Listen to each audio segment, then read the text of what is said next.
नमस्ते.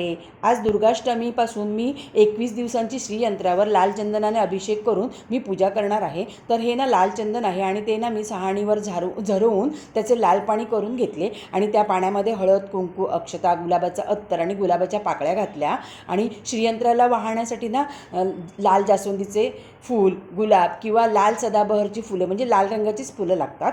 आता हे श्रीयंत्र मी तांबणात घेतलं आणि प्रथम त्याच्यावरती साध्या पाण्याने अभिषेक केला. नंतर मग ह्या लाल चंदनाच्या पाण्याने अभिषेक केला आणि पुन्हा मी त्याच्यावरती साध्या पाण्याने अभिषेक केला. आता आपण ना दुधाने किंवा पंचामृताने किंवा मधाने पण अभिषेक करू शकतो. नंतर श्रीयंत्र मी पुसून त्याला गुलाबाचा अत्तर लावला, केशर वाहिला आणि लाल रंगाची फुलंसुद्धा वाहिली आणि हे करताना मी श्रीसूक्त आणि लक्ष्मी मंत्र म्हटला होता. त्याच्यानंतर मग मी आरती केली आणि नंतर मग मी किचनमध्ये अग्निदेवतेची पूजासुद्धा केली. तर तुम्हाला माझा हा व्हिडिओ कसा वाटला? आवडला तर लाईक, शेअर, सबस्क्राईब. थँक्यू.